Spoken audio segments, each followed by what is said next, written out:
భోలా శంకరుడు బలరాం నాయక్ త్వరలోనే కొమరం భీం ఏకలవ్య సేవాలాల్ కార్పొరేషన్లు మహబూబాబాద్ ఎంపీగా గెలిచిన పోరిక బలరాం నాయక్ సన్మాన సభకు ముఖ్య అతిథిగా హాజరై బలరాం నాయక్ని ఘనంగా సన్మానించిన రాష్ట్ర పంచాయతీరాజ్ గ్రామీణాభివృద్ధి శిశు సంక్షేమ శాఖ మంత్రి డాక్టర్ ధనసరి అనసూయ సీతక్క. ఏదో ఒక పని చేసుకుంటూ లైవ్ లో ఉంటారు, వాళ్ళు యాక్టివ్ ఉన్నారనుకో, వాళ్ళకి పేపర్ కమ్యూనికేషన్ ఉంటుంది, టీవీలో ఉంటుంది, సిటీలో ఉంటే తెలుస్తుంది. ఇప్పుడు ఎక్కడో అడవులలో ఉంటుంది, లేదా తండాలు ఎక్కడో మార్పులు, వాళ్ళకి పేపర్ ఉండదు, లేకుంటే టీవీ చూడదు, లేకుంటే అసలు నోటిఫికేషన్ ఏమొస్తుందో తెలియదు, జనరల్ నాలెడ్జ్ ఉండదు, ఎగ్జామ్ పోతే ఏ ప్రాయంలో తెలియదు, ఇవన్నీ ఉంటాయి. ఈ టైంలో మేము అలా చెప్పినాం, మీరు చదువుకుంటూ పని చేసుకుంటూ చదువుకుంటూ. కాబట్టి మీ జీవితాలు అక్కడనే ముగించాలని కాదు. ఇవాళ ఒక పెట్రోల్ బంకులో బాయిగా పనిచేసిన నారాయణ రెడ్డి గారు మన ములుగు జిల్లా కలెక్టర్ గా వచ్చారు. అంటే పెట్రోల్ బంకులో పనిచేసిన కూలి కుటుంబం నుంచి వచ్చి ఆయన కలెక్టర్ అయ్యారు. మనలో కూడా చాలా మంది తల్లిదండ్రులు కూలికి పోతే మరి చదువుకొని ఉద్యోగాలు చేస్తున్నారు. మరి అప్పటిదాకా ఖాళీగా గవర్నమెంట్ ఉద్యోగాలు వచ్చేదాకా ఖాళీగా ఉండకుండా మన శాయశక్తిలో మనం కూడా ఏదైనా ఒక దారి చూపించాలి.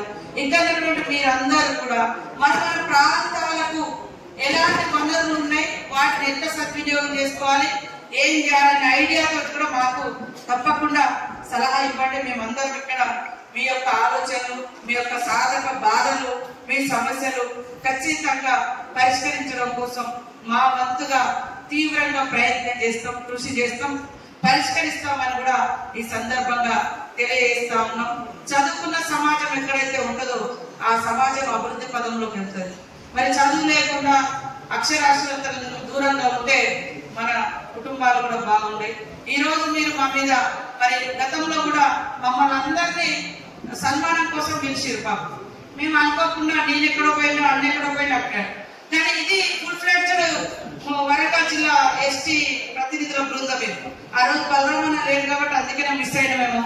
ఈ రోజు అందరం అంటే ఆ రోజు ఆయన ఎన్నిక కాలేదు, పాప ఉద్యోగులందరూ ఇక్కడ పెట్టింది, వరంగల్లో పెట్టి మమ్మల్ని అనువాసిస్తాం అంటే కూడా మమ్మల్ని కూడా అక్కడికి రాని అనేటువంటి పరిస్థితి.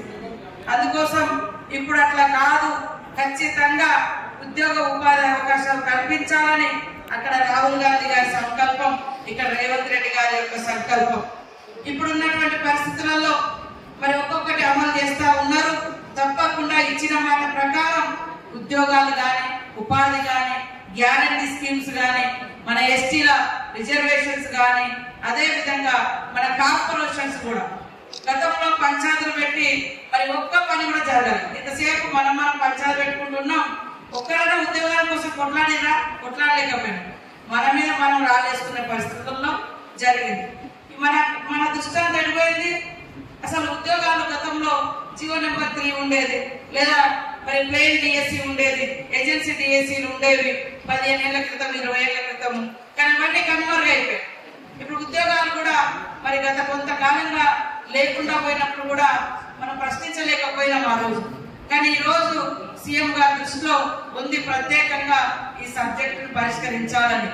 అదే విధంగా మరి సేవాలాల్ కార్పొరేషన్ ఒకటి, కొమరం భీం కార్పొరేషన్ ఒకటి, ఏకలవ్య కార్పొరేషన్ ఒకటి.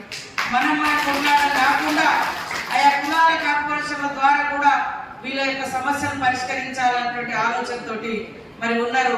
తొందరలోనే వాటిని కూడా ఏర్పాటు చేస్తారు. గతంలో మనకుండేటువంటి ఐటీడీఏలు అన్ని కూడా నిర్వీర్యం చేయబడ్డాయి. ఐటీడీఏలు అవసరం లేదనే కాన్సెప్ట్ తీసుకొచ్చారు. కానీ ఐటీడీఏలు ఉండడం వల్ల ఒక స్పెషల్ డెవలప్మెంట్ అంటే ఏజెన్సీలో కానీ, ఇటు ప్లేన్ ఏరియాలో కానీ కొంత స్పెషల్ అలొకేషన్స్ జరుగుతాయి. సెంట్రల్ నుంచి కూడా ఒక ప్రత్యేకమైనటువంటి ఫండ్ ఉంటుంది. దానికి వస్తే మనం అందరం ఖర్చు పెట్టుకొని కొంత డెవలప్ అవుతుంది. కాబట్టి బలరామన్నకు మేము ఒకటే చెప్పారు, నువ్వు మాకు గ్రౌండ్లో ఏం పని చేయకు, మేము మళ్ళీ గెలిపించుకుంటాం. కానీ ఢిల్లీ నుంచి వచ్చేది అన్ని కూడా ట్రైబల్స్ కోసం, ట్రైబల్ శాఖ కోసం ఏ ఒక్కరి కూడా కూడగొట్టకుండా ప్రతిదీ కూడా తీసుకొచ్చి మన ఇక్కడటువంటి గ్రామాలను, తండాలు కానీ, గూడాలు కానీ, గ్రామాలు కానీ డెవలప్మెంట్ చేయడం కోసం నువ్వు అక్కడి నుంచి కృషి చేయి, మేము ఇక్కడి నుంచి కృషి చేస్తాం. అంతిమంగా వెనుకబడ్డ సమాజం, ట్రైబల్ సమాజాన్ని అభివృద్ధి పదంలోకి తీసుకురావాలన్నటువంటి లక్ష్యంతో మేమున్నాం. కాబట్టి ఈరోజు చదువుకున్న యువత మీరు